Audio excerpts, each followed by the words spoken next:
ಕೇಂದ್ರ ಸರ್ಕಾರ ತಿದ್ದುಪಡಿ ಮಾಡಲು ಮುಂದಾಗಿರುವ ಭೂ ಮಸೂದೆ ಹಾಗೂ ಎಪಿಎಂಸಿ ಕಾಯ್ದೆಗಳು ರೈತ ವಿರೋಧಿಯಾಗಿದ್ದು, ಈ ಮಸೂದೆಯನ್ನ ರಾಷ್ಟ್ರಪತಿಗಳು ಅಂಗೀಕರಿಸಬಾರದು ಹಾಗೂ ಕೇಂದ್ರ ಸರ್ಕಾರ ಈ ಕಾಯ್ದೆಯನ್ನ ಹಿಂಪಡೆಯುವಂತೆ ವೆಲ್ಫೇರ್ ಪಾರ್ಟಿ ಆಫ್ ಇಂಡಿಯಾದ ಜಿಲ್ಲಾಧ್ಯಕ್ಷ ಸುಲೈಮಾನ್ ಕಲ್ಲರ್ಪೆ ಆಗ್ರಹಿಸಿದ್ದಾರೆ. ಅವರು ಪುತ್ತೂರಿನಲ್ಲಿ ಮಾತನಾಡಿ, ರೈತರು, ಕಾರ್ಮಿಕರು ದೇಶದ ಬೆನ್ನೆಲುಬು. ರೈತರನ್ನ ಬಂಡವಾಳಶಾಹಿಗಳು ಗುಲಾಮರನ್ನಾಗಿಸುವುದಲ್ಲದೆ ರೈತರನ್ನ ಸಂಪೂರ್ಣ ನಾಶ ಮಾಡುವ ಹುನ್ನಾರ ಇದಾಗಿದೆ. ರೈತರು ದೇಶದ ಅಭಿವೃದ್ಧಿ ಯೋಧರು. ಆದರೆ ಕೇಂದ್ರ ಸರ್ಕಾರ ಬಹುರಾಷ್ಟ್ರೀಯ ಕಂಪನಿಗಳು ಬಂಡವಾಳಶಾಹಿಗಳನ್ನು ಸಂರಕ್ಷಿಸಲು ರೈತರನ್ನ ಬಲಿ ಕೊಡ್ತಾ ಇದ್ದಾರೆ.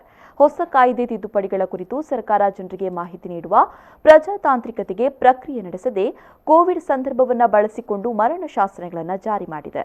ಇದರಿಂದಾಗಿ ಬಂಡವಾಳಶಾಹಿಗಳನ್ನು ರಕ್ಷಿಸುವುದಕ್ಕಾಗಿ ತರಾತುರಿಯಲ್ಲಿ ಮಸೂದೆ ಜಾರಿ ಮಾಡಲಾಗ್ತಾ ಇದೆ ಎಂಬುದು ಸ್ಪಷ್ಟವಾಗ್ತಾ ಇದೆ ಅಂತ ಹೇಳಿದರು.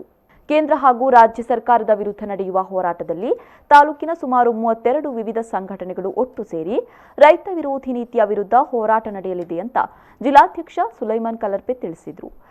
ಬಂಡವಾಳಶಾಹಿಗಳನ್ನು ಗುಲಾಮರನ್ನಾಗಿ ಮಾಡುವ ಮಸೂದೆಯಾಗಿದೆ. ಅಷ್ಟು ಮಾತ್ರವಲ್ಲ, ರೈತರನ್ನು ಸಂಪೂರ್ಣವಾಗಿ ನಾಶ ಮಾಡುವ ಕಾಯ್ದೆ ವಿರುದ್ಧ ಆಗಿದೆ.